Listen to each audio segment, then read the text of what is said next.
सबसे पहले तो राष्ट्रीय लोकतांत्रिक पार्टी के हमारे पूरे परिवार को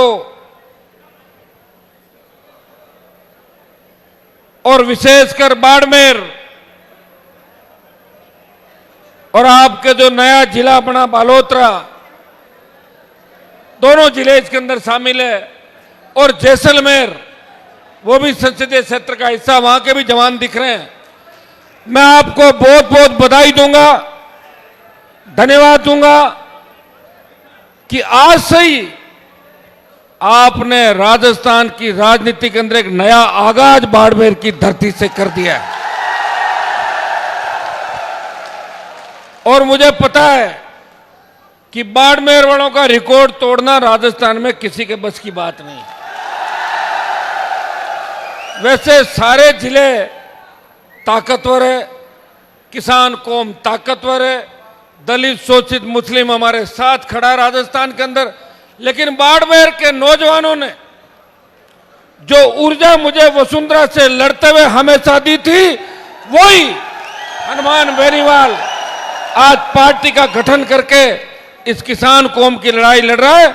उसमें मुझे याद है जब वसुंधरा से मेरा झगड़ा चल रहा था तो बाड़मेर के छोटे छोटे बच्चे अपने आप मुख्यमंत्री का विरोध करते थे, पुलिस पकड़ लेती थी लेकिन वो परवाह नहीं करते और मेरे लिए जेलों में भी गए। मैं इतना ही विश्वास आपको दिलाता हूं, मैं भी राजस्थान के अंदर नया नेतृत्व तैयार कर रहा हूं, मैं राजस्थान के अंदर नए नेता तैयार कर रहा हूं, मैं राजस्थान के अंदर हर समाज के नए नेता तैयार कर रहा हूं। लेकिन भाइयों, दुर्भाग्य से हमें जो मंजिल मिलनी चाहिए थी वो मंजिल 23 के अंदर नहीं मिली। आपके संघर्ष में कोई कमी नहीं रही। आपने पार्टी के गठन के बाद, लोकसभा में अलायंस करने के, बीजेपी से अलायंस के बाद बाड़मेर सहित 25 सीटें जिताई और गठबंधन का हिस्सा बना के मुझे दिल्ली भेजा। लेकिन जब किसान कौम पे संकट आया, जब देश की किसान कौम पुकार रही थी, जब देश का किसान बलिदान मांग रहा था कि कौन बलिदान देगा, उस वक्त इस हिंदुस्तान के अंदर अगर मेरी कौम का पहला व्यक्ति किसानों के लिए, समाज के लिए बलिदान देने आया, नागौर का सांसद था जिसने आपके सम्मान को पूरे देश के अंदर बढ़ाया। 2 साल कोरोना की गंभीर कोविड का समय आपने देखा होगा। किसी ने सोचा भी नहीं कि कोरोना काल के अंदर ऑक्सीजन सिलेंडर के अभाव के अंदर हमारे नौजवान दम तोड़ देंगे। कोविड के अंदर हमें घरों में बंद रहना होगा।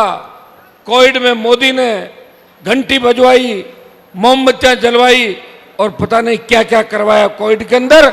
और वैक्सीन और दूसरा कौन सा डोज दिया था, जो एक लास्ट वाला बूस्टर डोज, 2 डोज और बूस्टर डोज, क्या क्या समय हमने देखा। किसी ने सोचा भी नहीं, हमने भी नहीं सोचा। कोरोना काल के अंदर जिद करके लोकसभा को चलाया और हमारे सांसदों को जब हम बैठते थे तो पूरा शीशे से पैक करके इस तरह बिठाते थे जैसे वेंटिलेटर और आईसीयू के अंदर मरीजों को रखा जाता है। दूर से दिखता है लेकिन वो हिल नहीं पाता, दिखता कि क्या कर रहा है, वो मरीज है वहां पे। इस तरह की स्थिति सांसदों की थी। फिर भी कोविड काल के अंदर लोकसभा चलाई, जिद की। और मोदी का मुझे भाषण याद है कि कोविड के अंदर भाषण दिया था, हिंदुस्तान में कोरोना नहीं आएगा। हमने कहा यार बहुत बड़ी बात है, अगर कोरोना नहीं आएगा इससे बड़ी क्या बात हो सकती है। विश्व के तमाम देश जब हम देख रहे थे सोशल मीडिया पे, चैनलों पे, तो बड़े बड़े आप देख रहे थे कि हजारों लाखों की तादाद के अंदर लोग दम तोड़ रहे थे। उधर मोदी जी भाषण दे रहे थे। उनको चाहिए तो ये कि वो इंटरनेशनल फ्लाइटों में रोक लगाते हैं और विदेश से आने वाले लोगों को रोकते, लेकिन वो तो लोकसभा चला रहे थे, उनको तो भाषण देना था, उनका टारगेट भी कुछ और था। वो कह रहे थे कि हिंदुस्तान में कोविड नहीं आएगा। और इसके चक्कर में लोग आराम से घूमते रहे और पहला कोरोना जो हुआ उसके अंदर हम भी चपेट में आए देश का गृह मंत्री भी चपेट में आया, सैकड़ों नेता चपेट में आए, डॉक्टर, इंजीनियर, अधिकारी, एक्टर और जो जो लोग थे। पहला फेज जिसके अंदर कोविड की कोई दवाई का पता नहीं था, अंधेरे में तीर चला रहे थे, किसी के ज्यादा एंटीबायोटिक लगा रहे थे, किसी के ज्यादा डोज लगा रहे थे, वो जीवन रक्षक जो डोज भी लगा रहे थे उनका अता पता नहीं था, किसी के आपका दूसरी थेरेपी कर रहे थे और किसी का प्लाज्मा चेंज कर रहे थे। हड़ा बोल चल रहा था मामला। जिसकी किस्मत थी वो बच गया और जिसकी किस्मत खराब थी वो चला गया। यही कोरोना का फर्स्ट फेज था। और दूसरा जो फेज था, आप देखिए, किसी ने सोचा कि हिंदुस्तान के अभाव में मर गए तो हम धीरे धीरे ऑक्सीजन देते हैं तो अंदर ही अंदर रात को मर जाता आदमी। यह सही बात है भाई। मैंने वहां बैठ के और नागौर में 400 ऑक्सीजन सिलेंडर व्यवस्था कराई रात से पहले पहले। मैं ये नहीं कहता कि मैंने बचा लिया सबको, लेकिन ऑक्सीजन सिलेंडर के अभाव में उसके बाद किसी व्यक्ति ने दम नहीं तोड़ा उस संसदीय क्षेत्र के अंदर। और 50 लाख रुपए कोविड के अंदर इस राजस्थान का पहला एमपी था जिसने 50 लाख रुपए दिए और वेंटिलेटर खरीद के चालू भी कराए हाथों हाथ। ये शुरुआत की मैंने। अभी जयपुर के अंदर जो गैस त्रासदी हुई थी, भजनलाल भी गए थे वहां पे, कांग्रेस के कई नेता गए, बड़े व्यथित दिख रहे थे, उनकी फोटो और रील चल रही है। अरे किधर से जल गया, कितना जला, जैसे कोई बहुत ज्यादा अंदर से पीड़ित हो। लेकिन रील कैसे बने? रील बनाने के लिए गए, 1 रुपया किसी ने नहीं दिया। हनुमान बेनीवाल वहां गया, मैंने डॉक्टर्स को पूछा, बताए हम बर्न के मामले के अंदर अत्याधुनिक और क्या व्यवस्था कर सकते हैं, बर्न यूनिट के लिए और अच्छा क्या कर सकते हैं। उन्होंने कहा कि एसएमएस की बर्न यूनिट इस देश की प्रमुख बर्न यूनिट के अंदर, अच्छी यूनिट के अंदर आती है, लेकिन हनुमान जी बजट की आवश्यकता है।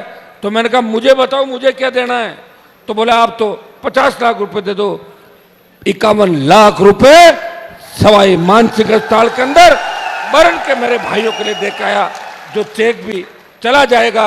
और हमारे उन भाइयों के लिए, बहनों के लिए, भगवान ना करे ऐसे वीडियो वायरल हो, जब जाट समाज का एक बच्चा हाईवे पर दौड़ता हुआ कह रहा था, अरे पैसे ले लो, मेरी जान बचा लो।